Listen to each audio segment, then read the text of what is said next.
Hello everyone, welcome back to my channel. आज की इस नई वीडियो में हम सीखेंगे कि इस नेक डिज़ाइन की कटिंग और स्टिचिंग कैसे करनी है।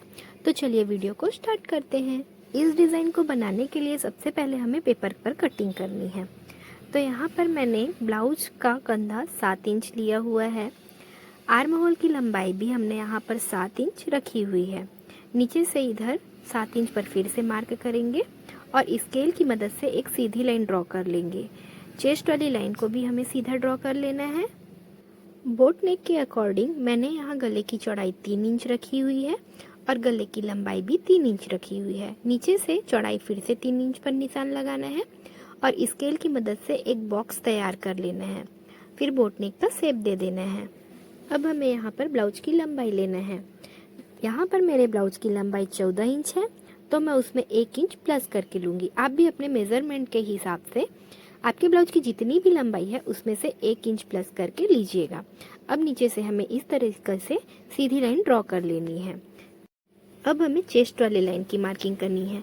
यहाँ हमारा चेस्ट 34 इंच का है, तो हमें उसका चौथा पार्ट लेना है 8.5 इंच, प्लस उसमें 1 इंच और मार्जिन देना है। क्योंकि हमारे यहाँ पर ब्लाउज कट वाला है, इसलिए हमें 1 इंच लूजिंग छोड़ते जाना है। अब स्केल की मदद से हम यहाँ पर सीधी लाइन ड्रॉ कर लेंगे और आर्म होल का शेप दे देंगे। आर्म होल का शेप देने के बाद हमें फिर से ब्लाउज में 1.5 इंच का मार्जिन देना है। स्केल की मदद से फिर से हमें एक सीधी लाइन ड्रॉ कर लेनी है। अब हमें ब्लाउज के बेल्ट पर निशान लगाना है। यहाँ मेरा ब्लाउज का बेल्ट 3 इंच का है, तो हमें यहाँ पर 4 इंच पर निशान लगाना है। जहाँ पर मैंने ये निशान लगाया है वहाँ से गले की चौड़ाई हमें 2 इंच की लेनी है। अब ऊपर से 2 इंच छोड़ते हुए फिर से एक निशान लगाना है और कुछ इस तरीके का शेप ड्रॉ कर लेना है।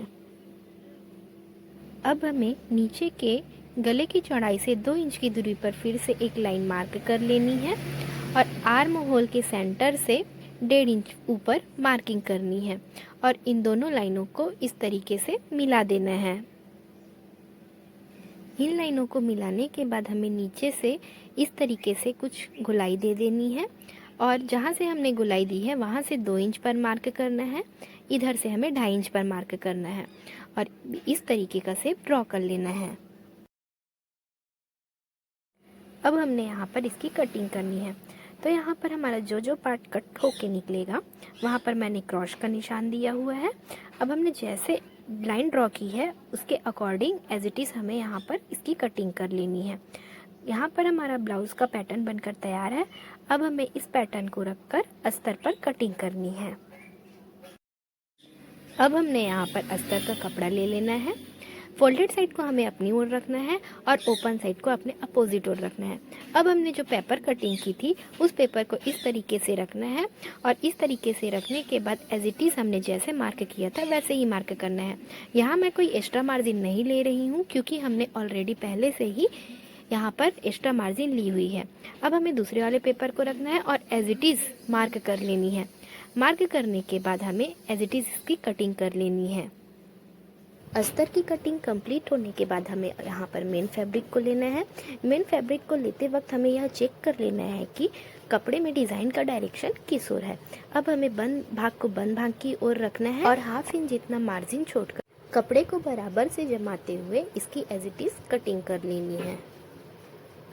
तो यहाँ पर हमारे ब्लाउज की ड्राफ्टिंग और कटिंग कंप्लीट हो चुकी है। अब हमें इसकी स्टिचिंग करना है। स्टिचिंग करने के लिए मैंने यहाँ पर सबसे पहले फैब्रिक ग्लू की मदद से अस्तर के फैब्रिक और मेन फैब्रिक को एकदम बराबर से आयरन करते हुए यहाँ पर चिपका लिया है। आप चाहे तो यहाँ पर सिलाई भी कर सकते हैं।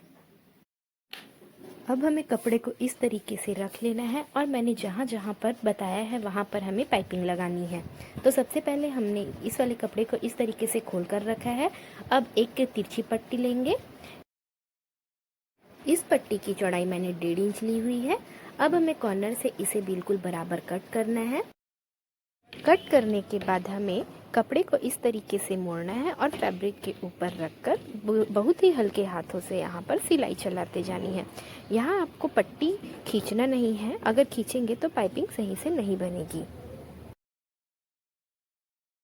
अब हमें इस पट्टी को इस तरीके से मोड़ लेना है और हल्के से उभार लाते हुए इसे सिलाई करते जानी है। यहाँ पर मैंने जैसे पाइपिंग अटैच की है इसी तरीके से मैंने जहाँ जहाँ पर आपको बताया है कि जहाँ पाइपिंग अटैच करना है वहाँ पर बिल्कुल पाइपिंग अटैच करते जाएंगे। मैं पूरी वीडियो नहीं ला रही हूँ क्योंकि अगर मैं सभी वीडियो लाई तो वीडियो ज़्यादा लंबी हो जाएगी। सेकेंड पार्ट पर भी मैंने पाइपिंग अटैच कर लिया है। अब दोनों पार्ट को इस तरीके से रखेंगे और सेकेंड पार्ट का सेंटर मार्क करेंगे। सेंटर मार्क करने के बाद इसे खोल लेंगे। खोलने के बाद साइड से हमें हाफ इंच पर दोनों ओर इस तरीके से मार्क करना है और जो फर्स्ट पार्ट वाला कपड़ा है उसको इसके ऊपर बराबर से रखते हुए ऑल पिन की मदद से इसे यहाँ पर सिक्योर करते जाना है। एक साइड का होने के बाद हमें सेकंड साइड का भी बराबर से मिलाते हुए रखना है और ऑल पिन को लगाते जाना है। अगर आप बिगनर्स हैं तो ये ट्रिक अपनाइएगा, ये बहुत अच्छी ट्रिक है।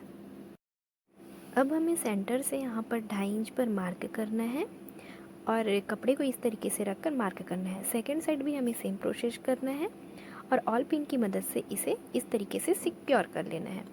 अब ऑल पिन को निकाल कर यहाँ पर हमें सिलाई चलाते जानी है। यहाँ पर हमें सीधी सिलाई चलानी है। सबसे पहले हम दोनों पार्ट को अटैच करेंगे। अटैच करने के बाद साइड से भी ऑल पिन को निकाल कर इस तरीके से दोनों ओर सिलाई चलाती जानी है और एक्स्ट्रा धागे को कट करते जाना है। इधर भी सेम प्रोसेस करना है। हमें पहले ऑल पिन को निकालना है, फिर इसके ऊपर जस्ट सिलाई चलाती जानी है। इसके बाद हमें कमर पर पाइपिंग अटैच करनी है। पाइपिंग अटैच करने का तरीका तो मैंने आपको पहले ही बता दिया है। आप सेम उसी प्रोसेस से पाइपिंग अटैच करिएगा जिस प्रोसेस से मैंने आपको बताया है। अब हमें यहाँ पर नेक पर पाइपिंग अटैच करना है, तो इसे हमें थोड़ा थोड़ा खिंचाई करना है क्योंकि यहाँ पर हमारा नेक गोल है। पाइपिंग पट्टी अटैच करने के बाद हमें यहाँ पर छोटे छोटे कट्स डालने हैं जिससे हमारे नेक का शेप अच्छे से बन सके। इस तरीके से मैंने सभी जगह पाइपिंग अटैच कर लिया है। आप यहाँ पर रेडीमेड पाइपिंग का भी उपयोग कर सकते हैं। इस तरीके से मैंने यहाँ पर पाइपिंग सभी जगह लगाकर अटैच कर लिया है। हमारा यह बैग डिज़ाइन बनकर तैयार है। अब हमें यहाँ पर एक छोटा सा बो लगाना है। बो बनाने के लिए मैंने यहाँ पर 3.5 इंच चौड़ाई और 6 इंच लंबाई का एक कपड़ा लिया हुआ है और इसे इस तरीके से फोल्ड किया हुआ है।